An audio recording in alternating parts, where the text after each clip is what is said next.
It's time once again for another Dennis Moulton, aka GotBot review. And hey, do you remember this guy? He was terrible then. He's terrible now. Maybe not terrible, just really weird.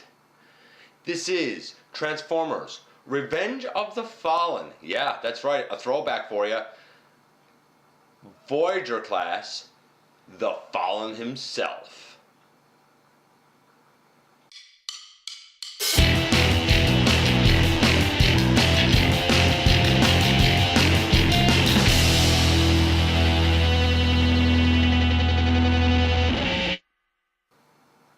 Alright folks, welcome back, and by all means, as I always say at the beginning of these things, check me out on social media, on Facebook and Twitter and Instagram. All of those links down below. Check out my first book, The Everything Factor. Please, more projects just around the corner, and I mean just around the corner. This is Revenge of the Fallen, Voyager class, The Fallen. And why bother to do him now? I mean, he's so out of date. Well, you know, we have RID, Season 2 about to come up. We just finished Season 1 with Megatronus, who, let's be honest, this guy is the name that we don't say. Megatronus Prime. Yeah, that's right, I'm a rebel like that.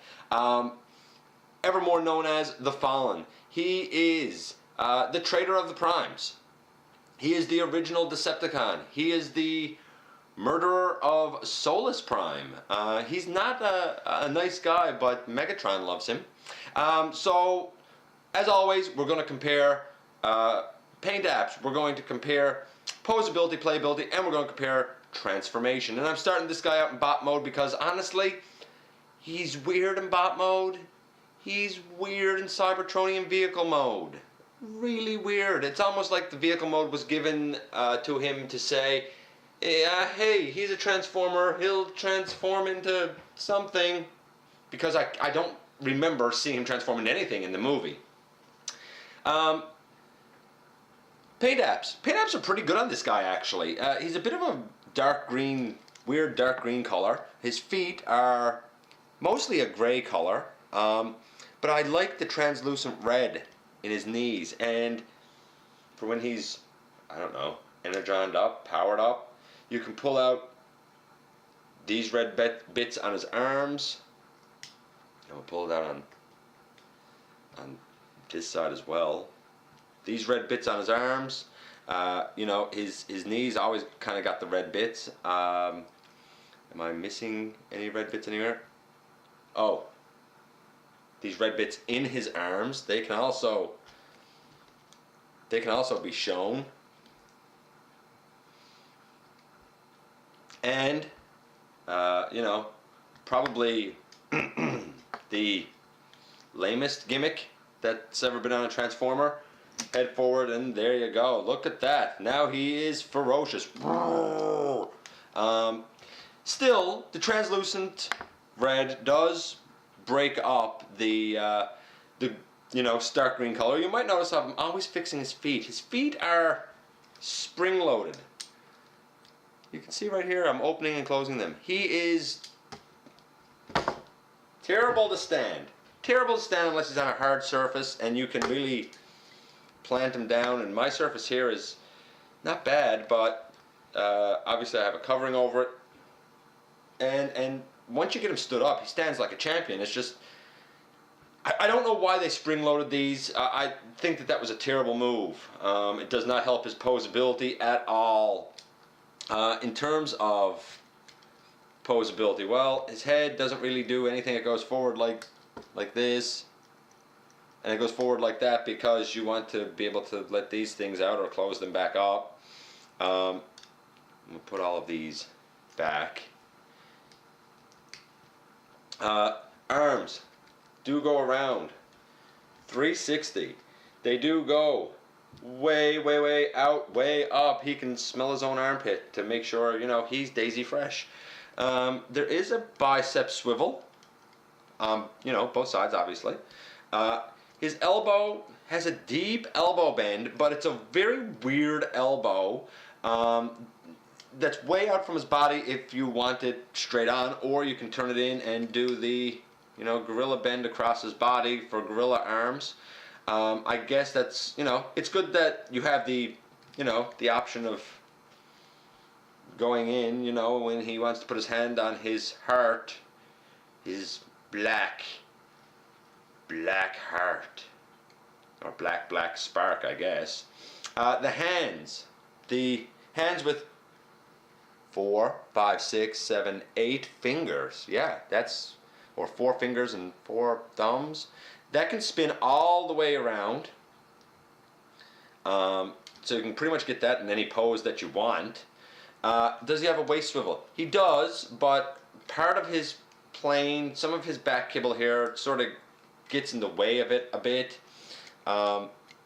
If you have it up, he's not going to move. If you fold it down, he moves. And it's not really a waist swivel. It's more like a head up or torso swivel than it is a waist swivel.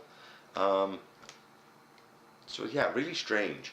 Legs can, you know, he could kick himself in the face. He can kick himself in the face. They can, well, I'm saying go back that far, but it's only because they're hindered by this piece right here. If you have that piece folded in out of the way, his legs go all the way back as well, and he can kick himself in the back of the head. You know, if that's a good thing to be able to do. He has a thigh swivel, nice feature. The knees don't really do much of anything, to be honest with you. I mean, yeah, well, okay, if you move this shin piece, you do get actually a pretty deep knee bend. And I'm going to be honest with you now, I'm only kind of learning this now. I've always had his knees still in, but maybe you should pose them out so you can get that knee bend. Never mind, great knee bend. My mistake, great knee bend, and I just popped off a piece. This front shin piece right here just popped off, so we will snap that back on. So you're going to want to be careful with these shin pieces. You can pose them forward to give them a nice deep knee bend, but just beware that they're a bit loose. He swivels at the ankle? Well, ankle, I guess you'll call that. And of course his feet are, all the toes are opposable, it's just that they're spring loaded. So, paint apps. Let's stand this guy up if he'll do it. Paint apps. I'm giving this guy, in terms of paint apps, I'm going to give this guy an 8. I think his paint apps are great. I really do. I think that they look really good on him. Are they necessarily totally movie accurate? Do I really remember what movie accurate is? You know what? The fact of the matter is, he looked dark. He looks dark. It works. So an 8. Posability, playability. I was going to score him really at about a 6 or 7 because of the lack of knees and these terrible feet. You know what? I'm going to give him an 8 because, in all honesty, as weird as his posability is, there's loads of it.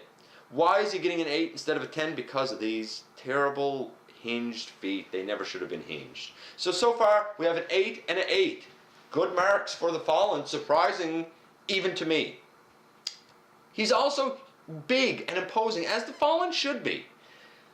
I mean, here he is compared with another movie figure, Evasion Mode Optimus Prime, and he's head and shoulders above Optimus Prime.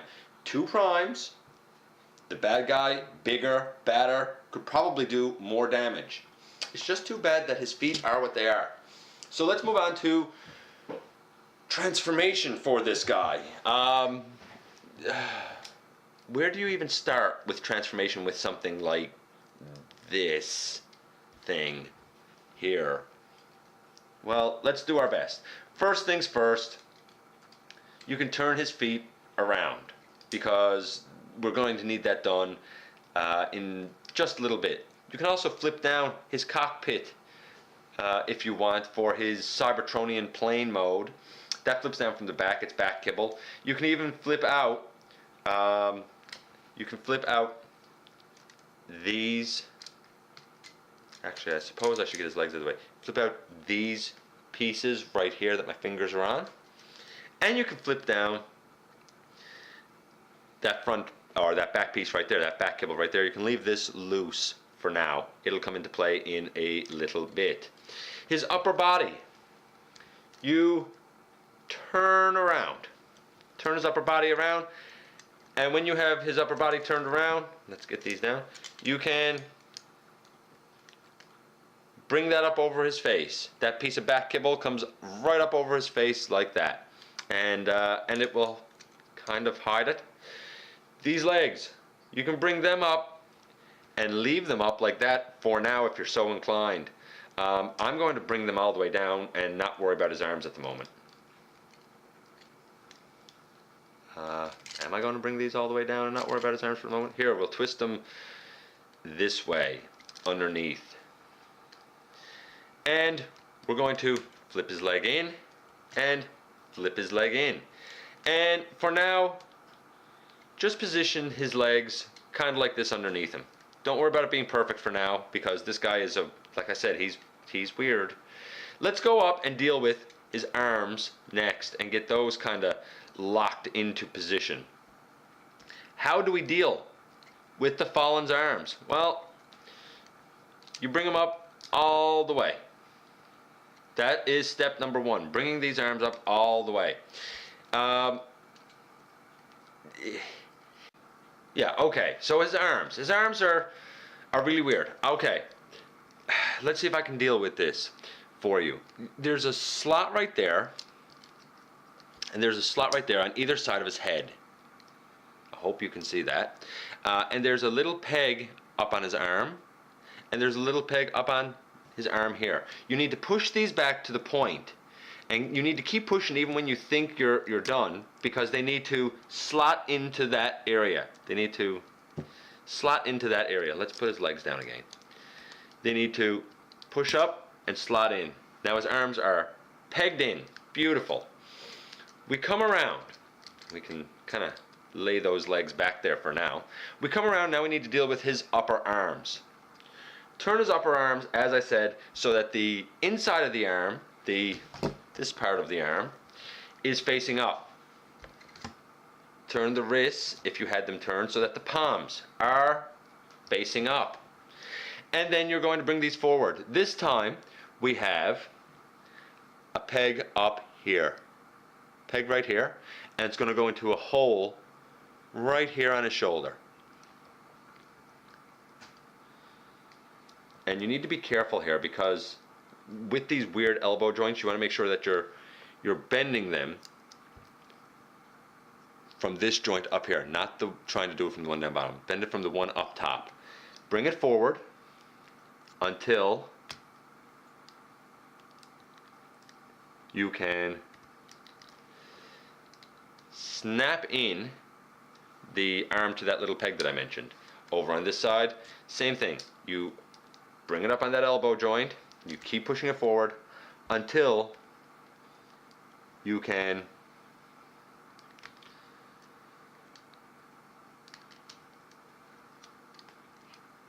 place it in the little hole on his shoulder, which I'm having difficulty doing. There.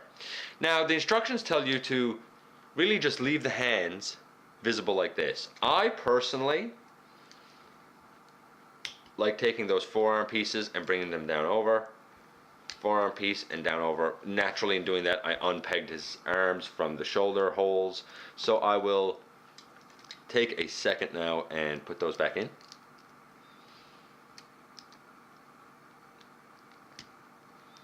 Like so.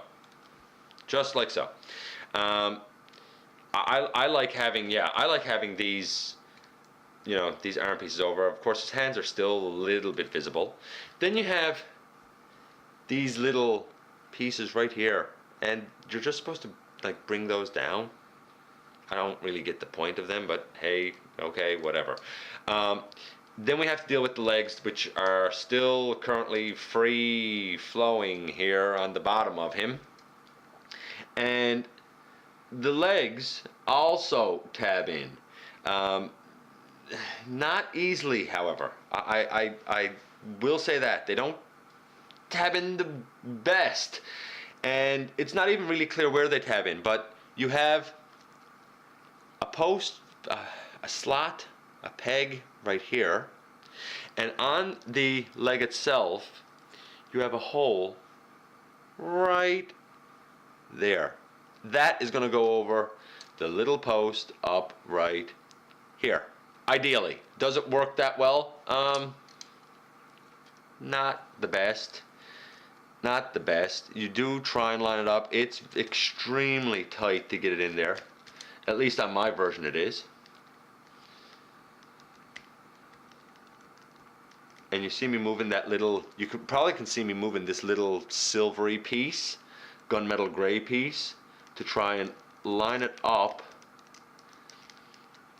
as much as I can to get it on. And you can see that I'm struggling with it here, and I'll try doing it on this side, see if I have any better luck.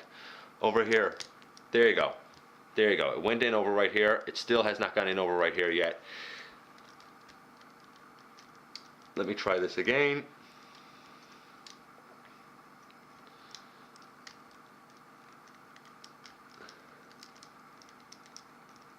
And it does not want to go in for me. Oh, maybe it's because I didn't quite have the leg bent the right way. Let's try this again. There we go. I didn't quite have the leg bent in. You'll notice again in doing so, you know, I unpegged up from the top here. Put that back in, and that's in and in. I'm just settling all of that up. And the last step is these pieces here flip out. It's in the instructions, I believe, and I'm not really looking at the instructions. Like I said, I haven't done this guy in a long time. I believe that this is it, and he's a Cybertronian jet. I don't like his feet stuck out on the side, so I tend to flip them up to give him a little bit more of a compacted look, and I guess these could be, I don't know, thrusters. It's a Cybertronian jet. You can hold it right here very nicely, actually, for flying and swooping and diving. But are you going to look at this and say it's a jet? No, I don't think so. Very loosely at best would you say it's a jet. But hey, you can take anything, slap a Cybertronian label on it, and boom, you have an alt mode. Paint apps an 8. Posability, playability, an 8. Transformation, well, you saw me fiddle with some pieces. I'm going to give it a 7. I'm going to give it a 7 because it's not intuitive, because normally if you're trying to change, you know, Optimus into a truck, you have a fighting chance because you know what a truck looks like. If you're trying to turn a motorcycle, you know, Prime RC into a motorcycle, you kind of know what a motorcycle looks like. So there you go. If you're trying to turn Air Raid into a plane, you know what a plane looks like. This is not a plane. This is it's going to come and probably eat you after it charbroils you. Attack space thing. An 8, an 8, and a 7. Even after it all, the Fallen from 2009, and this is 2016, stands the test of time as A, really weird figure, B, an awesome looking weird figure, and C, a figure that, even though he doesn't stand well, is just plain fun to play with. Overall score, somewhere between 7.5 and an 8. That's it for this one. We are out of here. Thanks for watching.